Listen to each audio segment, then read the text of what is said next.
आज हम एक ऐसी किताब की बात करने वाले हैं जो हमें दुनिया के सबसे खतरनाक अपराधियों के दिमाग में सीधे झांकने का मौका देती है। और ये सफर जितना दिलचस्प है उतना ही डरावना भी। तो चलिए इस अंधेरी दुनिया में उतरते हैं। लेकिन आगे बढ़ने से पहले एक सवाल। इंसान की क्रूरता की, उसकी बेरहमी की आखिर हद क्या हो सकती है? ये सवाल इस किताब के हर पन्ने पर गूंजता है और हमें इंसान के फितरत के बारे में बहुत कुछ सोचने पर मजबूर कर देता है। ये किताब हमें ठीक इसी सवाल के जवाब की तरफ ले जाती है, सीधे इंसान के मन के सबसे अंधेरे, सबसे गहरे कोने में। किताब का नाम है talking with psychopaths and savages और इसका मकसद नाम से ही बिल्कुल साफ है।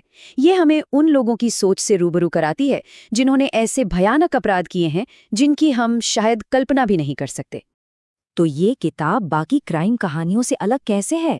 इसका जवाब छिपा है लेखक के तरीके में। वो किसी और से नहीं बल्कि सीधे अपराधियों से ही बात करते हैं। इसके लेखक हैं क्रिस्टोफर बेरी डी, एक जाने माने क्रिमिनोलॉजिस्ट। उन्होंने अपनी जिंदगी के कई साल दुनिया की सबसे खतरनाक जेलों की सलाखों के पीछे गुजारे हैं, सिर्फ उन लोगों के दिमाग को समझने के लिए जिन्हें समाज राक्षस कहकर छोड़ देता है। उनका तरीका बड़ा सीधा है, पर उतना ही हिम्मत वाला भी। वो उन जेलों में जाते हैं, उन अपराधियों के सामने बैठते हैं जिनसे कोई बात तक नहीं करना चाहता, और उनसे उनकी सोच, उनके अपराधों के बारे में बेझिझक सवाल पूछते हैं। ये वाकई कोई आसान काम नहीं है। और उन्होंने किससे बात की, जरा इस लिस्ट पर नजर डालिए। सीरियल किलर्स, रेपिस्ट्स, टॉर्चर करने वाले और बेरहम हत्यारे। ये सिर्फ अपराधियों की एक लिस्ट नहीं है, ये इंसानियत के सबसे अंधेरे कोनों का एक नक्शा है। और इन बातचीत से निकला क्या, ये एक लाइन सब कुछ बता देती है।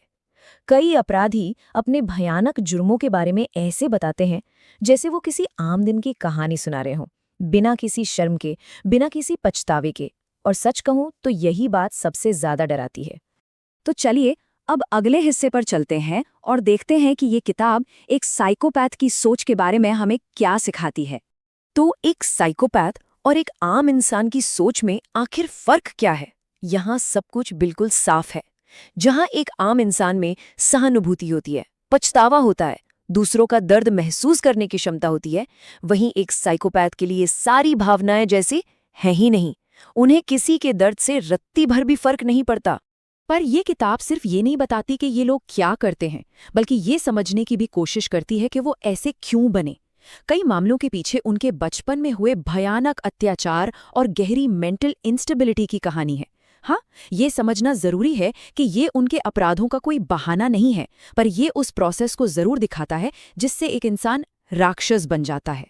तो अब एक बहुत ही जरूरी सवाल उठता है, ये किताब आखिर है किसके लिए और किसे इसे पढ़ने से बचना चाहिए? चलिए इस पर एक नज़र डालते हैं।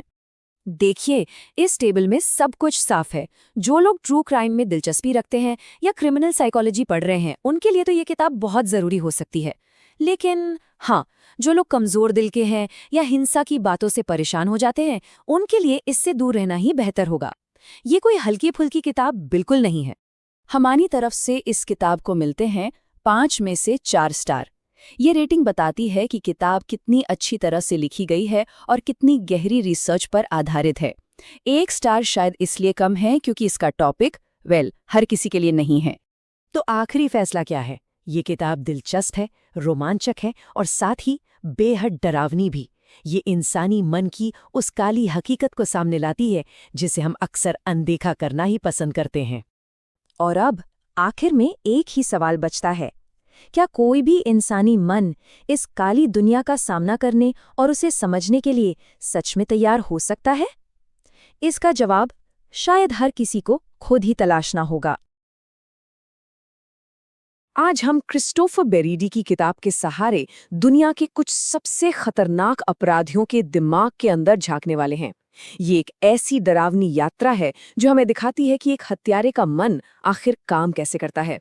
तो चलिए शुरू करते हैं। जरा सोचिए, एक ऐसा इंसान जो बहुत आकर्षक है, जिसकी बातों में कोई भी आसानी से आ जाए, लेकिन उसकी मुस्कान के पीछे एक ऐसी सच्चाई छुपी है जो किसी के भी रोंगटे खड़े कर सकती है। यही साइकोपैथ का सबसे बड़ा और सबसे खतरनाक विरोधाभास है।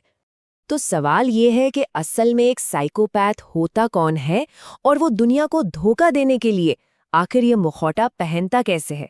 आइए इसको थोड़ा और समझते हैं। देखिए, साइकोपैथ को समझने के लिए सबसे पहली बात ये जाननी होगी कि वो भावनाओं को महसूस नहीं करते। कम से कम वैसे तो बिल्कुल नहीं, जैसे हम और आप करते हैं। उनमें सहानुभूति, मतलब दूसरों के दर्द को महसूस करने की जो क्षमता होती है, वो होती ही नहीं है। और यही बात उन्हें बहुत बहुत ज्यादा खतरनाक बनाती है। उनका जो बाहरी रूप है वो कितना भ्रामक हो सकता है, इसका अंदाजा लगाना भी मुश्किल है। वो बाहर से आकर्षक और मीठी मीठी बातें करने वाले लग सकते हैं, लेकिन अंदर से वो बिल्कुल ठंडे और शातिर होते हैं। वो असल में दुख या खुशी महसूस नहीं करते, बल्कि एक एक्टर की तरह इन भावनाओं की नकल करना सीख जाते हैं ताकि समाज में आराम से घुल मिल सकें। लेकिन सवाल तो ये उठता है कि कोई ऐसा बनता कैसे है। चलिए अगले हिस्से में चलते हैं और साइकोपैथी की जड़ों को समझने की कोशिश करते हैं, उसके बचपन से लेकर उसके दिमाग की बनावट तक। रिसर्च ये बताती है कि कई खतरनाक साइकोपैथ्स के बचपन में ये सारे संकेत साफ साफ देखे गए हैं, जैसे जानवरों पर क्रूरता दिखाना, बेकाबू गुस्सा और बात बात पर झूठ बोलना। ये सिर्फ बुरी आदतें नहीं हैं, बल्कि ये गहरे खतरे के शुरुआती सिग्नल हो सकते हैं, खासकर तब जब परिवार का माहौल भी हिंसा से भरा हो। हालांकि बचपन का माहौल एक बहुत बड़ी भूमिका निभाता है, पर पूरी कहानी सिर्फ इतनी ही नहीं है। साइंस हमें बताता है कि इसका एक बहुत गहरा ताल्लुक उनके दिमाग की बनावट से भी है। ये फर्क उनके दिमाग में साफ साफ दिखता है। साइकोपैथ्स के दिमाग का जो इमोशनल सेंटर होता है, जिसे अमिगडाला कहते हैं, वो कम एक्टिव होता है।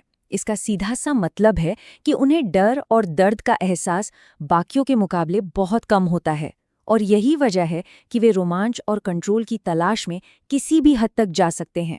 अब इस विश्लेषण के सबसे कह सकते हैं कि रोंगटे खड़े कर देने वाले हिस्से पर आते हैं। लेखक ने खुद जेल में बंद इन हत्यारों से आमने सामने बैठकर बात की। सोच कर देखिए, किसी की जान लेना किसी के लिए बस एक काम हो सकता है। उनके लिए ये एक ऐसी प्रक्रिया है जिसमें कोई इमोशन नहीं होता, जैसे कोई ऑफिस का काम निपटा रहा हो। ये जो भावनात्मक दूरी है, यही उन्हें इतना खतरनाक बनाती है। लेखक का मकसद सिर्फ उनके अपराधों के बारे में जानना नहीं था, बल्कि ये समझना था कि ये लोग अपने इतने भयानक कामों को अपने मन में सही कैसे ठहराते हैं। आखिर वो ऐसा क्या सोचते हैं जो उन्हें लगता है कि वो जो कर रहे हैं वो ठीक है। और ये एक बहुत ही कॉमन पैटर्न है। वे अपनी गलती कभी नहीं मानते। वो हमेशा अपनी कहानी को कुछ इस तरह से पेश करते हैं जैसे वो खुद ही शिकार हुए हों, और उनके हालातों ने उन्हें ऐसा बनने पर मजबूर कर दिया। तो असल में ये सिर्फ एक बहाना नहीं है, बल्कि हेरफेर करने का, मैनिपुलेट करने का एक बहुत शक्तिशाली तरीका है। खुद को एक पीड़ित की तरह दिखाकर वे लोगों की सहानुभूति हासिल करने की कोशिश करते हैं और अपनी जिम्मेदारी से साफ साफ बच निकलते हैं। ये शायद सबसे डरावनी बात है। वो अपने अपराधों के बारे में इतने डिटेल में और बिना किसी इमोशन के बात करते हैं, जैसे वो किसी छुट्टी पर जाने की कहानी सुना रहे हों। शर्म या पछतावा जैसे शब्द उनकी डिक्शनरी में है ही नहीं। अच्छा, इन हत्यारों के मन को थोड़ा समझने के बाद अब ये सवाल उठता है कि एक समाज के तौर पर हम कहाँ चूक जाते हैं। चलिए अब अपने आखिरी हिस्से की ओर बढ़ते हैं। इन भयानक कहानियों और इस मनोविज्ञान से आखिर हमें सबक क्या मिलता है? ये सब जानना हमारे लिए जरूरी क्यों है? इस किताब से कुछ बहुत जरूरी बातें सामने आती हैं। पहली, हर साइकोपैथ अपराधी नहीं बनता, लेकिन ज्यादातर अपराधियों में साइकोपैथिक लक्षण मिलते हैं। दूसरी, शुरुआती संकेतों को पहचानना बहुत जरूरी है। और सबसे अहम बात, उन्हें सिर्फ बुरा कहकर खारिज नहीं कर सकते। उनके दिमाग की बनावट ही अलग होती है, जिसका इलाज जल्दी शुरू होना चाहिए। और यहीं पर हमारा सिस्टम, मतलब हमारे परिवार, स्कूल और यहाँ तक कि हमारा कानून कहीं न कहीं फेल हो जाता है। अक्सर बचपन में दिखने वाले चेतावनी के इन संकेतों को नज़रअंदाज कर दिया जाता है, और यही लापरवाही बाद में किसी बड़े अपराध को जन्म देती है। अंत में ये किताब एक बहुत ज़रूरी सवाल छोड़कर जाती है।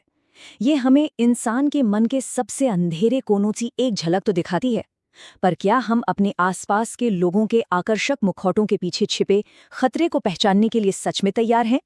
इस पर सोचिएगा ज़रूर।